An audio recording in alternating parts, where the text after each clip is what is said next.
In 1922, deep in the Bavarian countryside of Germany, the Gruber family lived on a secluded farm. Andreas and Cecilia, their widowed daughter Victoria, and Victoria's 2 children, 7-year-old little Cecilia and 2-year-old Joseph. They were joined by a maid named Maria. Life was quiet and uneventful, until one evening when strange things began happening around the farm. At first it was just small, unsettling things. Then those small things started to add up, and a sense of dread began to hang over the farm like a thick fog. And then it all culminated in a nightmare. The first sign of trouble appeared in the snow. It was late February, and one morning Andreas stepped outside to find strange footprints in the snow leading from the edge of the nearby forest to the edge of the yard. But what was really strange was that there were no footprints leading back. He shrugged it off as a momentary lapse in judgment. A hunter who took a wrong turn. But over the next few weeks, other oddities occurred. Things that he couldn't so easily ignore. Keys that hung in the hall vanished. Doors that were left open overnight swung shut, even though the windows were bolted for the night. Then there were the sounds. Most nights, they'd hear strange sounds coming from above them, from the attic.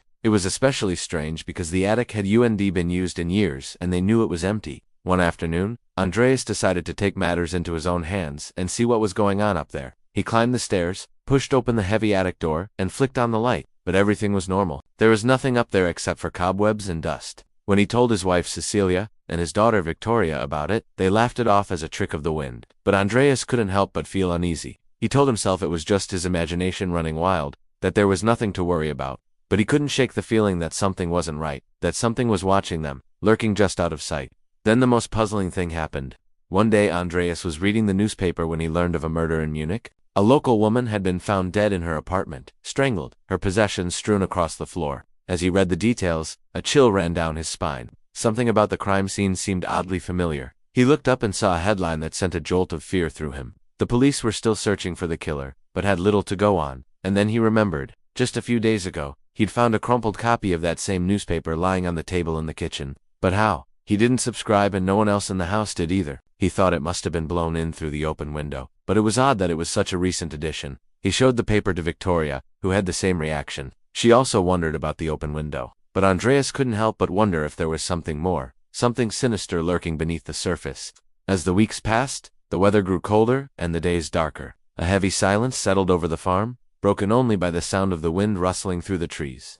The family tried to carry on as normal, but a sense of foreboding hung over them. And then it happened. On the night of March 31st, 1922, horror struck. Andreas and Cecilia were in bed when they heard a knock at the front door. Andreas sat up in bed, puzzled. It was well past dinner time, and he could unthink of anyone who would be visiting them this late. He told his wife to stay in bed and went to investigate. As he approached the door, he heard a faint voice calling out. He hesitated for a moment, debating whether to answer. Finally, he decided to check it out. When he opened the door, he was met with a sight that made him freeze. Standing on his doorstep was a bundle of straw. And as the wind shifted, he could have sworn he heard a faint giggle. Startled, he quickly shut the door and locked it. He turned back to his bed, his heart pounding. But as he reached for his wife's hand, he felt a cold dread grip him. Her side of the bed was empty. He rushed out of the bedroom and into the hallway. Fear clutched at his throat. Where was she? Had she gone to the fields? Panic swelled in his chest. But as he started to call out her name, he heard a horrifying sound. It was a sound that turned his blood to ice. The sound of footsteps.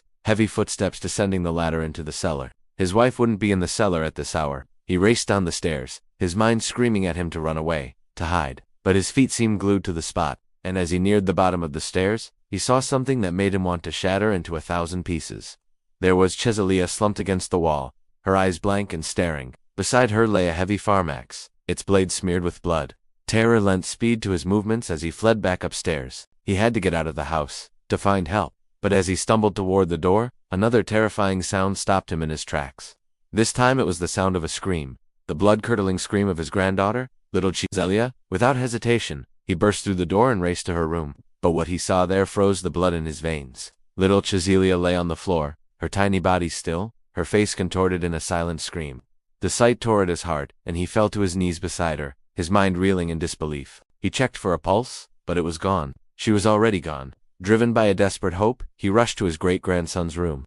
Baby Joseph. But when he lifted the blanket, his worst fears were confirmed. The baby's innocent face was pale and lifeless. The killer had spared no one. Andreas stumbled back, his mind struggling to comprehend the horror that had unfolded. The thought echoed in his head. Who could have done this? Who could have taken the lives of his family, his innocent family? He looked around the room, searching for clues, for answers, and that's when he saw it. A single muddy footprint on the floor. a footprint that didn't belong. With trembling hands, he hurried to the window and peered out into the darkness. The moon hid behind the clouds, leaving the night shrouded in an eerie darkness. The wind whispered through the trees, carrying with it the scent of rain and fear. He was alone in this nightmare, and the question pounded in his chest: who was out there? He raced to the town, the image of his family seared into his mind. As the sun began to rise, casting an eerie glow over the horizon, he returned to the farm, his heart heavy with dread. To his horror, the police found no signs of forced entry and no witnesses to the crime. The killer had slipped in unnoticed and escaped undetected. In the quiet aftermath, whispers began to swirl, theories like vultures, circling the tragedy, seeking an explanation for the senseless loss of life. Some pointed fingers at Lorenz Schlittenbauer, a bitter neighbor who harbored grudges like a venomous snake. Others saw it as a robbery gone wrong, a random act of violence. Still, others spoke of Victoria's rumored relationships, suggesting a jealous lover's revenge. But amidst the chaos of accusations and theories, a haunting detail emerged. The killer had stayed in the house after the murders. As days turned into weeks, the investigation hit a wall. The killer had meticulously cleaned up the crime scene, leaving almost no trace of their presence. The only clue was the mysterious footprint, which didn't match any of the family members or regular visitors. Even the dog, it seemed, had been fed, indicating that the killer had stayed in the house. Over the years, many questions have been raised. Was it a jealous neighbor, a family secret, or an unknown intruder? Could someone have been hiding in the attic, stalking the family before striking?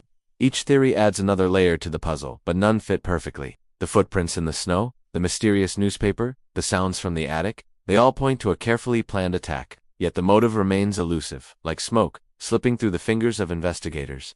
Even modern science has struggled to shed light on this chilling case. Forensic tests conducted in 1989 revealed some intriguing findings, but no definitive answers.